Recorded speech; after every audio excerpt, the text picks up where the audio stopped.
Alright guys, we've talked offense, we've talked settings and strategies. Now it is time to discuss scoring. So since the tuner was launched, things have changed a little bit. I'm going to go over all of my hot takes, tips, and best ways to score in NHL 19 after the tuner. I'm No Sleeves 12.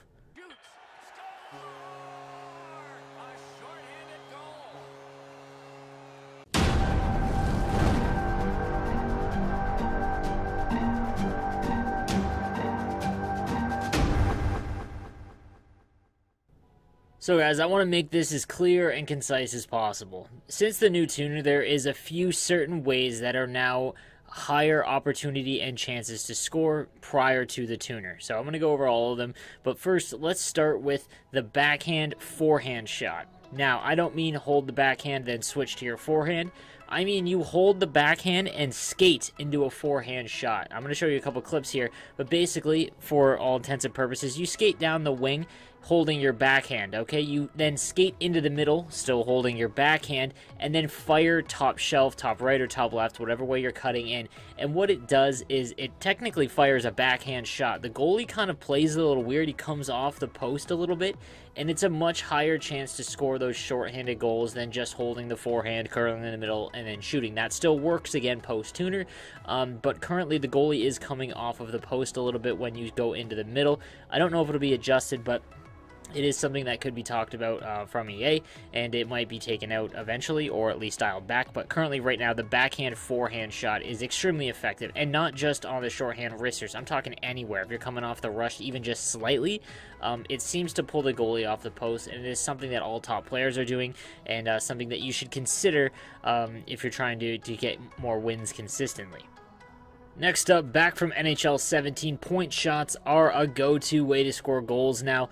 However, you're not trying to score short side. If you're going to use point shots, again, these are ones that you want to use if you are playing someone who's using staggered or collapsing defense.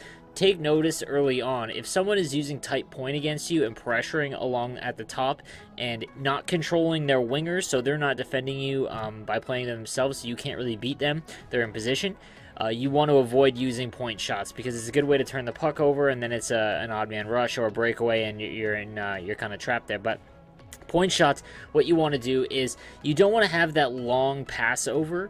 You want to make it where it's half of the zone, maybe a little bit more, and you want to fire the side that it came from. So fire far side, not short side, and it does go in quite a bit as well. Tips in front are extremely effective again, much like they were in 17, whereas in 18 they basically died whenever they hit a stick. So. Next up, this is a pretty big change from the past few games. The offensive strategy as far as the lines when it comes to the offense, I no longer recommend using the overload with this tuner. Puck possession is so much easier because the CPU doesn't pressure along the boards, doesn't attack the puck, and then it's very hard to strip a player of the puck manually without taking a penalty. So you're able to curl around a lot, which can lead to some interesting setups. So what I would now recommend using is behind the net on all four lines. And what you're looking for is to create basically a circle where you're getting the guy and then eventually getting his defense to play behind the net, which will then free up the slot for the one-timer or, the easy cross crease, like I'm going to show you here. But it is now a much easier way to go because you can also fire it up to the point when they start chasing. So it's all about puck possession down low. And then when you lose the puck, they've got to go the full length of the ice. The transition is a lot slower than, let's say, a turnover at the blue line or in the high slot when you've got a few guys caught up. So. Next, I want to talk about cross creases and one-timers, but not so much, they're pretty cut and dry about how to set them up and when to use them. But what I want to do is how to create a distraction before you use them. So before I was mentioning that you want to hold the backhand basically before you're going to shoot and then skate into the forehand. Well, holding backhand or forehand will draw a player's attention because it looks like you're trying to do something, a shot of some kind. And a lot of the times the player will, instead of blocking the open one-timer, they will pull their guy and try to attack you to lose the puck. And in this instance right here, it works perfectly. Lastly, I want to discuss something that I don't see nearly enough people taking advantage of. There's a reason why it's in the game, and you need to be taking advantage of every single advantage you can possibly get, especially when playing good players. So, the controlled breakout. I guarantee you a ton of you watching this have never even touched it or understand what it does. Basically, the controlled breakout is how your players will react when you set up the play down low behind your net.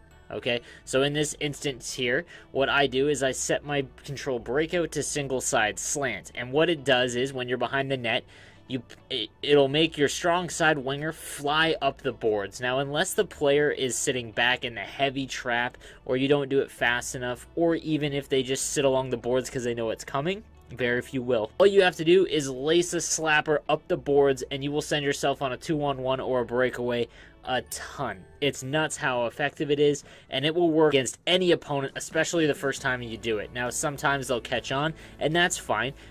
Then your breakout is up the middle because the person's having to drag a guy and play him on the boards. Seriously, guys, take advantage of this.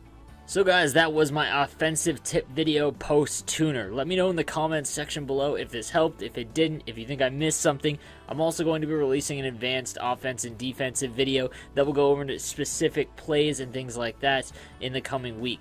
Again, guys, thank you for watching. I'm No Sleeves 12. Stay sweet.